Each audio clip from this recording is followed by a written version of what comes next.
Assalamualaikum warahmatullahi wabarakatuh dan salam sejahtera.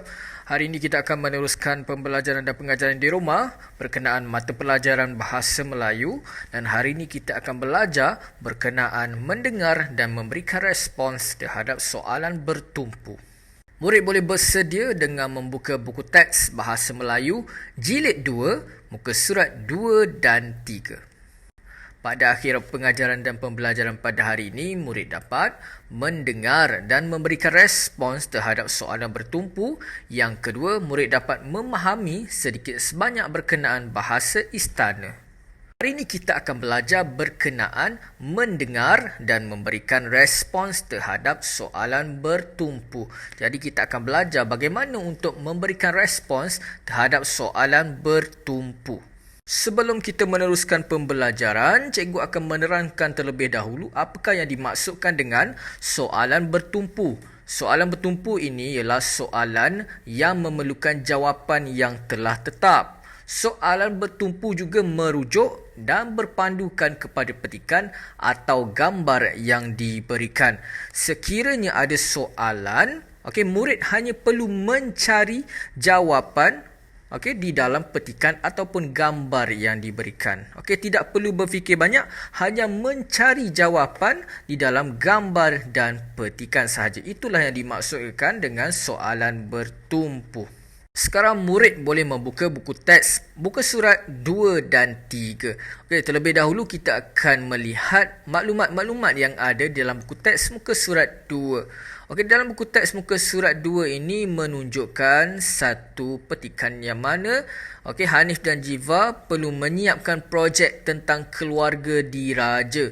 Mereka telah mendapatkan maklumat daripada sebuah kamus bergambar. Kalau kita lihat, ini merupakan satu muka surat di dalam kamus bergambar yang menunjukkan tentang silsilah keluarga diraja, iaitu ada gambar ayahanda, bonda, raja, permaisuri, putera dan puteri. Nanti cikgu akan terangkan apakah yang dimaksudkan dengan perkataan ayahanda, bonda, raja, permaisuri, putera dan puteri ini. Berbeza dengan kita, tetapi nanti cikgu akan terangkan. Seterusnya kita akan pergi kepada muka surat 3, yang mana dalam muka surat 3 ini memaparkan perbualan antara Hanif dan Jiva. Dalam perbualan ini, dia sedang bertanya tentang maksud-maksud perkataan yang kita lihat tadi. Jadi kita baca dahulu sebelum kita belajar berkenaan sedikit sebanyak berkenaan bahasa istana dan jawapan bagi perbualan ini. Jom kita baca terlebih dahulu.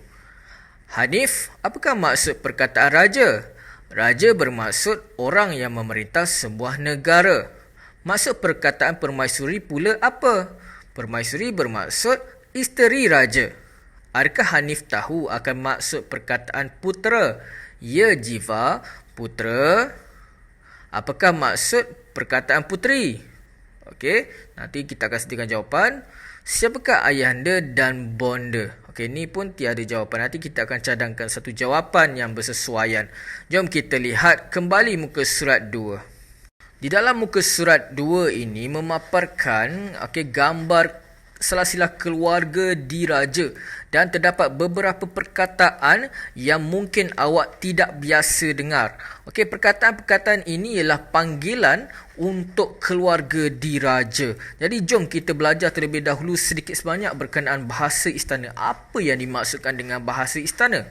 Bahasa istana ialah bentuk bahasa yang digunakan dalam kalangan kerabat diraja apabila berhubung dengan kerabat diraja dan apabila menyebut hal ehwal berkenaan raja. Maksudnya bahasa istana ni hanya digunakan dalam kalangan kerabat diraja sahaja. Jadi kita sebagai rakyat biasa tidak sepatutnya menggunakan bahasa istana, kecuali kalaulah kita dipanggil untuk menghadap raja dan sebagainya, kita barulah boleh menggunakan bahasa istana. Jom kita belajar sedikit berkenaan bahasa istana. Di dalam buku teks muka surat 2 ini menunjukkan panggilan atau kata ganti nama diri yang digunakan dalam bahasa istana, iaitu ayahanda, bonda, raja, permaisuri, putera dan puteri. Apakah yang dimaksudkan dengan setiap perkataan atau kata panggilan ataupun kata ganti nama diri yang terdapat dalam muka surat 2 ini. Jom kita lihat apakah yang dimaksudkan dengan setiap perkataan tersebut. Yang pertama ialah ayahanda. Ayahanda ialah ayah ataupun bapa. Bonda. Bonda ialah ibu ataupun emak. Yang ketiga ialah raja. Raja ialah orang yang memerintah sesebuah negara. Yang keempat, permaisuri iaitu isteri raja. Yang seterusnya ialah putera. Putera bermaksud anak lelaki raja. Okey, anak lelaki raja dan permaisuri lah. Yang seterusnya puteri. Puteri bermaksud anak perempuan raja. Sekarang kita akan lengkapkan perbualan antara Hanif dan Jeva berkenaan apakah maksud bagi setiap perkataan yang kita baru belajar sebentar tadi. Jom kita cuba lengkapkan dengan jawapan yang tepat dan bersesuaian. Kalau murid perhatikan di dalam perbualan antara Hanif dan Jeva ini sedang bertanya tentang fakta, iaitu soalan bertumpu. Soalan bertumpu ni mestilah dijawab dengan fakta, okey, dan tepat. Jadi, kalau kita lihat jawapan Hanif, contohnya yang pertama ni, okey, adalah fakta yang betul. Jadi, kita tidak boleh menjawab dengan jawapan yang ikut logik kita, ikut suka kita aja. Ya, kalau soalan bertumpu mestilah jawapan dengan jawapan yang tepat dan berfakta. Jom kita lengkapkan perbualan ini dengan jawapan yang bersesuaian dan tepat. Okey. Hanif, apakah maksud perkataan raja? Raja bermaksud orang yang memerintah sesebuah negara. Daripada jawapan yang diberikan ni memang fakta dan maksud sebenar raja. Jadi yang kedua pula, maksud perkataan permaisuri pula apa? Permaisuri bermaksud isteri raja dan memang betul permaisuri itu bermaksud isteri raja. Dan kita tak pernah gunakan permaisuri itu untuk isteri siapa-siapa sahaja. Hanya khas untuk isteri raja. Seterusnya, adakah Hanif tahu akan maksud perkataan putera? Apabila soalan bertanya tentang adakah, kita perlu menjawab ya ataupun tidak. Jadi dia jawab, ya Jiva, putera bermaksud apa yang kita belajar tadi? Anak lelaki raja. Okey, itu ialah maksud dia. Okey, seterusnya, apakah maksud perkataan puteri? Okey, jadi kita nak jawab macam mana? Kita ambil dahulu, okey, perkataan puteri. Okey, perkataan puteri bermaksud apa? Okey, putera anak lelaki, puteri anak perempuan. Perempuan siapa? Perempuan raja. Okey. Seterusnya, siapakah ayahanda dan bonda? Jadi kita lihat daripada gambar tersebut, ayahanda dan bonda tu berada okey di atas raja. Jadi ayahanda bermaksud okey, ayahanda bermaksud ayah raja.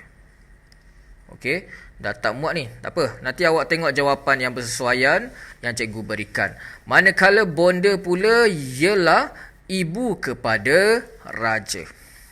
Jadi ini jawapan yang bersesuaian dan tepat untuk setiap maksud yang ditanya. Jadi adakah Hanif tahu akan maksud perkataan putera? Ya Jiva, putera bermaksud anak lelaki raja. Apakah maksud perkataan puteri? Puteri bermaksud anak perempuan raja. Siapakah ayahanda dan bonda? Ayahanda ialah ayah kepada raja, manakala bonda pula ibu kepada raja. Jadi inilah latihan bahasa Melayu pada hari ini. Murid perlu membuka buku aktiviti baru iaitu jilid 2 dan murid perlu menyiapkan buku aktiviti jilid 2 muka surat 1 dan 2. Sekarang kita akan menyiapkan latihan buku aktiviti muka surat 1. Okey, kita baca dahulu arahannya. Berikan respon terhadap soalan. Simulasikan, maksudnya kita lakonkan. Okey. Bahasa indah. Bahasa indah ni merujuk kepada bahasa istana. Okey, nanti kita akan lihat beberapa perkataan bahasa istana yang ada dalam buku teks, buku aktiviti muka surat 1. Jom kita baca terlebih dahulu perbualan yang ada di dalam buku aktiviti muka surat 1 sebelum kita lengkapkan. Wahai Tuan Puteri, izinkan Patik semua bertanyakan maksud perkataan yang berikut dalam bahasa istana. Silakan. Bolehkah Tuan Puteri jelaskan maksud berangkat? Okey, nanti kita akan jelaskan.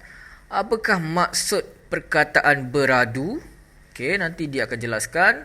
Apakah pula maksud perkataan bertitah? Apakah pula yang dimaksudkan dengan perkataan santap? Maksud perkataan gering apa, Tuan Puteri? Okey, jadi dekat sini dalam buku teks buku aktiviti muka surat 1 ini juga memaparkan beberapa gambar yang menunjukkan setiap maksud bagi setiap perkataan. Yang pertama ialah santap. Jadi kita lihat santap ini ialah bahasa istana santap. Santap ini merujuk kepada aktiviti apa ini? Okey, nanti kita akan jelaskan. Yang kedua, beradu. Kalau kita lihat ini ialah aktiviti apa? Yang seterusnya, berangkat. Okey, ini pula aktiviti apa? Yang keempat, gering. Gering ini kita merujuk kepada aktiviti apa? Okey, dan yang terakhir ialah bertitah. Bertitah pula merujuk kepada aktiviti apa? Nanti kita akan lengkapkan perbualan dan kita akan jelaskan setiap maksud bagi setiap perkataan yang ditanya dalam perbualan ini. Okey, sebelum itu cikgu akan jelaskan beberapa perkataan iaitu Patik dan Tuan Puteri. Okey, Tuan Puteri ini merujuk kepada anak perempuan raja. Okey, sebagaimana yang kita belajar, anak perempuan raja. Bermaksud itu ialah keturunan raja lah. Dan Patik. Patik pula bermaksud saya. Dan kalau kita lihat, ini merupakan perbualan antara orang biasa dan keturunan raja. Ingat, apabila kita bercakap dengan golongan raja ataupun kerabat raja, kita perlu menggunakan bahasa istana. Jadi kalau awak lihat, dia menggunakan bahasa istana dalam yang pertama ni. Contohnya, wahai Tuan Puteri, izinkan Patik semua bertanyakan maksud perkataan yang berikut dalam bahasa istana. Jadi Patik ini ialah saya. Kalau kita bercakap dengan kawan-kawan, izinkan saya. Okey, tetapi kalau kita bercakap dengan kerabat diraja, contohnya raja ataupun sultan, kita perlu menggunakan bahasa istana. Contohnya, izinkan Patik semua bertanyakan maksud perkataan yang berikut dalam bahasa istana. Okey, jom kita cuba lengkapkan dengan jawapan yang bersesuaian bagi setiap perbualan yang ada dalam muka surat 1 ini. Jadi kita akan cuba memberikan respon terhadap soalan yang diberikan. Okey, jom kita berikan respon yang bersesuaian. Yang pertama, bolehkah Tuan Puteri jelaskan maksud berangkat? Jadi kita nak tahu apakah yang maksudkan dengan berangkat ni. Okey, kita boleh lihat daripada gambar di sebelah. Okey, yang mana ada gambar berangkat dekat sini. Okey, yang ini. Okey. Jadi, maksud berangkat ini ialah pergi ke tempat yang lain. Yang mana kalau awak lihat, ada orang yang membawa raja pergi ke tempat yang lain. Jadi berangkat ini bermaksud pergi ke sesuatu tempat yang lain. Jadi kita boleh tulis kat sini, perkataan berangkat ialah pergi ke tempat lain. Itu ialah maksud bagi berangkat. Yang seterusnya, apakah maksud perkataan beradu? Beradu. Jadi cikgu bulatkan beradu. Kalau kita lihat daripada gambar yang diberikan, beradu ialah aktiviti yang biasa kita lakukan pada waktu malam, iaitu tidur. Jadi beradu bermaksud tidur. Di macam mana kita nak tulis? Perkataan beradu bermaksud tidur. Itu ialah maksud bagi perkataan beradu. Yang seterusnya, apakah pula maksud perkataan bertitah? Bertitah. Apa yang dimaksudkan dengan perkataan bertitah? Kalau kita lihat dalam gambar ini menunjukkan sedang mendengar apa yang dipesan ataupun apa yang diberitahu. Jadi bertitah ini bermaksud bercakap atau menyampaikan sesuatu. Jadi kita boleh tulis bertitah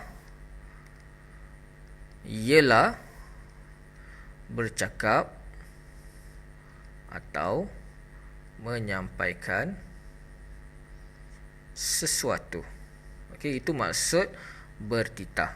Seterusnya, apakah pula yang dimaksudkan dengan perkataan santap?